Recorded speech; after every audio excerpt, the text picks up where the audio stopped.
सिंधिया को लगा जोरदार झटका, शिवराज सिंह चौहान ने की वापसी। बीजेपी की चौथी लिस्ट में शिवराज सिंह चौहान का नाम, बुधनी से टिकट। बीजेपी ने 57 उम्मीदवारों के नाम किए घोषित।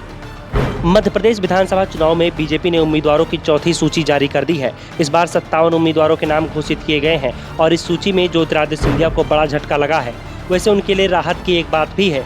बीजेपी की ये पहली सूची है जिसमें सिंधिया समर्थकों के नाम हैं और उनके किसी भी समर्थक का टिकट नहीं काटा गया है। लेकिन सिंधिया को लेकर जो चर्चाएं चल रही थीं, उन पर जरूर ब्रेक लग गया है। दरअसल अभी तक दावा किया जा रहा था कि सीएम पद की दौड़ में सिंधिया पिछड़ गए हैं, क्योंकि पार्टी ने सीएम पद के 8 दावेदार मैदान में उतार दिए थे, लेकिन ज्योतिरादित्य सिंधिया को टिकट नहीं दिया गया था। इसके बाद सिंधिया समर्थकों का भी दबाव था कि महाराज भी विधानसभा चुनाव लड़े। इस बीच जब ये खबर आई कि यशोधरा राजे सिंधिया शिवपुरी सीट छोड़ने को तैयार हो गई हैं, उन्होंने चुनाव नहीं लड़ने का ऐलान कर दिया है, तो उसके बाद ये साफ हो गया कि ज्योतिरादित्य सिंधिया शिवपुरी सीट से चुनाव लड़ेंगे। सिंधिया समर्थकों ने शिवपुरी में सक्रियता भी बढ़ा दी थी, लेकिन बीजेपी की जो 57 उम्मीदवारों की सूची जारी की गई है, उसमें सिंधिया का नाम ही नहीं है। राहत की बात ये जरूर है कि सिंधिया के साथ कांग्रेस छोड़कर बीजेपी में शामिल होने वाले 8 विधायकों को भी टिकट मिला है। इनमें से 5 मंत्री भी शामिल हैं। इनमें तुलसीराम सिलावट, राजवर्धन सिंह दत्तीगांव, प्रभुराम चौधरी, गोविंद सिंह राजपूत और प्रद्युम्न सिंह तोमर शामिल हैं। वहीं सिंधिया के साथ ही कांग्रेस छोड़ने वाले हरदीप सिंह डंग,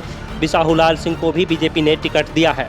हाटपिपलिया सीट पर मनोज चौधरी को भी मौका मिला है। वो भी सिंधिया के साथ कांग्रेस छोड़कर बीजेपी में शामिल हुए थे।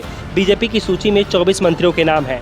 73% मंत्रियों को चुनावी मैदान में उतारा गया है। इनमें से 8 बार के विधायक गोपाल भार्गव को भी टिकट दिया गया है। वे 9वीं बार विधानसभा चुनाव लड़ने जा रहे हैं। इस सूची में जो नाम घोषित किए गए हैं वो वर्तमान में विधायक हैं। किसी भी सांसद को टिकट नहीं दिया गया है। वैसे लिस्ट में शिवराज सिंह चौहान के लिए भी राहत भरी खबर आई है। आखिरकार बीजेपी ने उनके नाम पर मुहर लगा दी है। सीएम बनने के बाद ये पहला मौका था कि जब बीजेपी की पहली लिस्ट में शिवराज का नाम नहीं आया था। उन्हें चौथी सूची तक इंतजार करना पड़ा। शिवराज को उनकी पुरानी सीट बुधनी से ही उम्मीदवार बनाया गया है। पहले दावा किया जा रहा था कि बीजेपी शिवराज सिंह चौहान को बुधनी की जगह विदिशा से उम्मीदवार बना सकती है, और पिछले दिनों जब शिवराज बुधनी पहुंचे थे तो उन्होंने इस बात के संकेत भी दिए थे कि वो इस सीट को छोड़ सकते हैं। जनता से उन्होंने सवाल भी किया था कि उन्हें बुधनी से चुनाव लड़ना चाहिए या नहीं, लेकिन अब शिवराज सिंह चौहान बुधनी से ही चुनाव लड़ रहे हैं। बीजेपी ने चौथी लिस्ट में 2 विधायकों की सीट आपस में जरूर बदल दी है। शहडोल जिले की जयसिंह नगर सीट से मौजूदा विधायक जयसिंह मारावी को इसी जिले के जैतपुर सीट से टिकट मिला है, जबकि जैतपुर से मौजूदा विधायिका मनीषा सिंह को जयसिंह नगर सीट से उतारा गया है। इससे पहले पहली लिस्ट में कांग्रेस के कब्जे वाली 39 सीटों पर प्रत्याशियों का ऐलान किया गया था, जिसमें पिछली बार हारे 14 चेहरों को मौका दिया गया है, जबकि 12 नए चेहरों को प्रत्याशी बनाया गया है। दूसरी लिस्ट में भी बीजेपी ने 39 सीटों पर प्रत्याशी घोषित किए। इस लिस्ट में 3 केंद्रीय मंत्री समेत 7 सांसदों को टिकट दिया गया था। साथ ही बीजेपी महासचिव कैलाश विजयवर्गीय को इंदौर फर्स्ट से मैदान में उतारा गया था।